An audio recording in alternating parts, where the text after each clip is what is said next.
I just finished writing my first book called Still in the Game, which teaches people a playbook on how to make a comeback in life. And I had got some copies of this book sent to my home.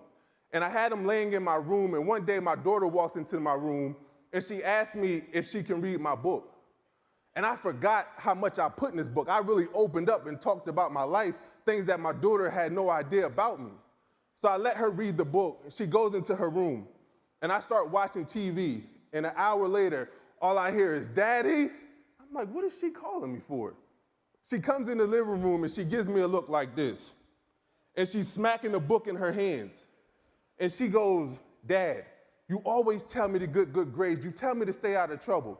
But in this book, you talked about getting D's and F's and you got in trouble for stealing bikes. Why must I do the right thing?" And I hurried up and jumped over the ottoman in my living room and snatched the book out of her hand. And I said what most parents say to their kids: "Do as I say, not as I do," right?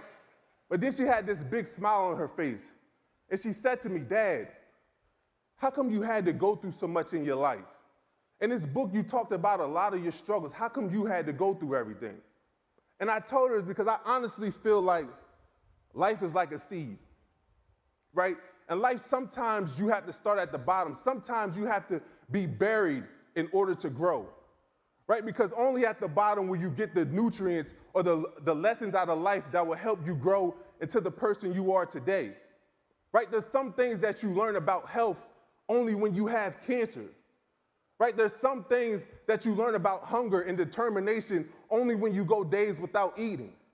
There's some things you only can learn about love once you had your heart broken. Right? There's some things that you can't learn growing up in Beverly Hills that I learned growing up on the streets of Wilmington, Delaware. You see, in life, sometimes you have to be buried in order to grow. And for me, it was football, and it was my faith that really watered me. It was the nutrients that I needed to grow into the person I am today. You see, then I didn't understand how important football would be to my life until it was the only thing that mattered. How many parents do I have here in the room right now? Right, a lot. How many of you remember the day that your child was born, the first child was born?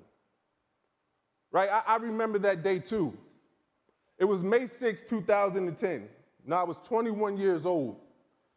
And when my daughter was born that day in the hospital, you know, I was laying in the hospital bed as if I just gave birth to the girl, right? And all day I held her on my chest just so that I could feel her heartbeat against mine, because I was so amazed that I had a child. And before I put her in the crib that night, you know, I swallowed her tightly in her blanket, and I gave her a kiss. And I made a promise to her that most parents make when their child is born, that I'm gonna make sure I do everything in my power to protect you as long as I'm alive. But on June 2nd, 2010, when I found out that my daughter had cancer, I broke that promise. And the doctors told me she had a 50% chance of dying. And when I heard that news, I did what you would expect any strong parent to do. I did what you would expect any big, strong, 300-pound football playing dad to do. I fell to the ground crying, asking God, why did this have to happen to my daughter? Why did this have to happen to us? I prayed time and time again that the cancer was taken out of her and put into me, because I didn't want my 4-year-old daughter to suffer. I wanted to be the one who suffered. But our prayers were never answered. And I realized this was a fight that we were going to have to go through together. And when I looked up at the bed and I saw my daughter's eyes, she had a look of fear in her eyes, like she was crying out for her dad to come up with a plan to help save her life. But luckily, I did have a plan. Because like I said, football had taught me lessons since I started playing when I was 13 that allowed me to overcome every obstacle that I faced in my life. So I got up off the ground, I wiped my tears off, and I sat on the bed and I started teaching my daughter this playbook. I started training her and conditioning her mind to think like an athlete so that she could win her battle with cancer. But in football, we were taught that no matter what the score says, no matter how tired you are, no matter how much pain you're in, You give everything you have until the clock hits zero. Right? When Leah first got diagnosed with cancer, we put her to a new clinical trial. And it was a radiation type of trial where it just came out. It was supposed to be the trial that saved her life.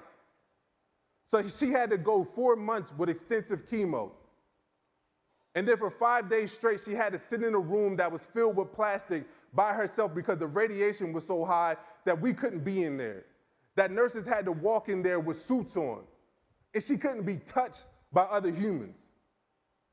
Right? And so when we ended up getting her scans done to see how well the treatment worked, we all thought that she was going to be cancer-free. We thought she was going to be cured.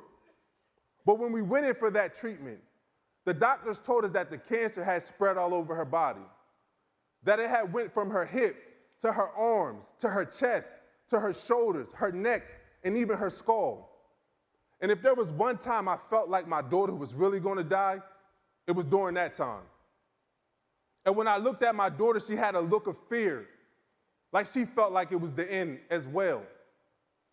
But I sat on the bed, and I whispered in her ears that I know you're frustrated, right? But in life, sometimes you're going to have to learn to accept failures, but never accept defeat, right? You got to keep pushing. I know this is not the news that we wanted to get, but we still have time on the clock.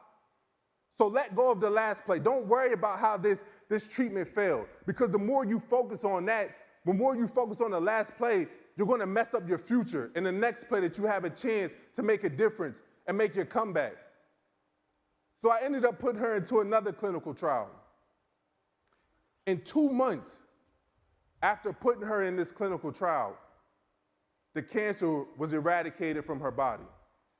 2 months, right?